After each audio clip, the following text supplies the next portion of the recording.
Hello friends, સ્વાગત છે તમારું મારી ચેનલમાં. તો આજે આપણે લગ્ન પ્રસંગ હોય, વાર તહેવાર હોય કે પછી માતાજીના નૈવેદ્ય હોય, એમ બધામાં બનતી એવી આંધણની છૂટી લાપસી બનાવશું. તો ચલો બનાવવાનું શરૂ કરીએ. તો સૌથી પહેલાં એક વાસણમાં આપણે એક મોટી વાટકી ઘઉંનો કરકરો લોટ લેવાનો છે. રોટલીનો કે ભાખરીનો લોટ નહીં, પણ આપણે લાડવા બનાવવા માટે જે કરકરો લોટ યુઝ કરીએ છીએ તે લોટ લેવાનો છે.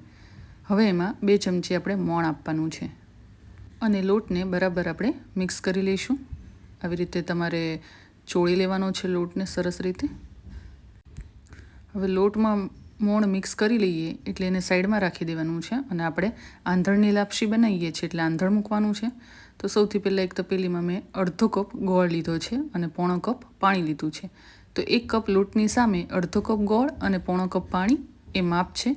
હવે તેમાં 1 ચમચી આપણે ઘી એડ કરીશું, જેથી કરીને લાપસી છે તે છૂટી થશે, ચોંટશે નહીં. અને આ ત્રણેયને આપણે બરાબર મિક્સ કરીને ગોળ એકદમ ઓગળી જાય ત્યાં સુધી ગરમ કરી લેવાનું છે. ઘણી વખત ગોળમાં કચરો હોય તો તમે આ પાણીને ગાળીને યુઝ કરવાનું.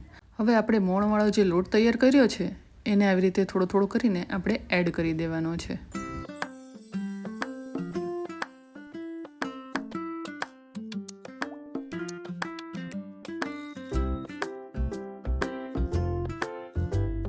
તો લોટને એડ કરી દીધા બાદ હવે આપણે આ લોઢી નીચે મૂકીશું અને એની ઉપર તપેલીને રાખવાની છે, જેથી લોટ છે તે તળિયે ચોંટી ન જાય અને આપણી લાપસી ન બગડે. અને વેલણને થોડું ઘીથી ગ્રીસ કરીને આવી રીતે આપણે થોડા ખાડા પાડી લેવાના છે, જેથી લોટ છે તે સરસ રીતે ચડી જાય. વેલણમાં ચોટેલા લોટને આવી રીતે સાફ કરી લઈશું અને એને 2 થી 3 મિનિટ માટે આપણે ચડવા દેવાનું છે. તો 3 મિનિટ જેટલો ટાઈમ થઈ ગયો છે. હવે આપણે ખોલીને ચેક કરી લઈશું અને વેલણની મદદથી આવી રીતે એને મિક્સ કરી લેવાનું છે. તો તમે જોઈ શકો છો કે પાણીનું પ્રમાણ છે તે એકદમ પરફેક્ટ પડ્યું છે. એટલે કે 1 વાટકા લોટની સામે અડધો વાટકો ગોળ અને પોણો વાટકો પાણી. જો તમારે ગળપણ વધારે જોતું હોય તો તમે થોડોક વધારે ગોળ એડ કરી શકો છો.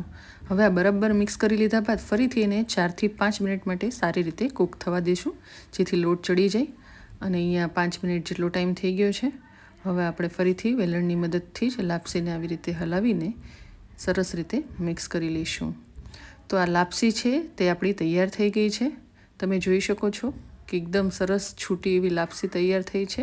હવે તેને થાળીમાં કાઢીને ગરમ ગરમ સર્વ કરીશું.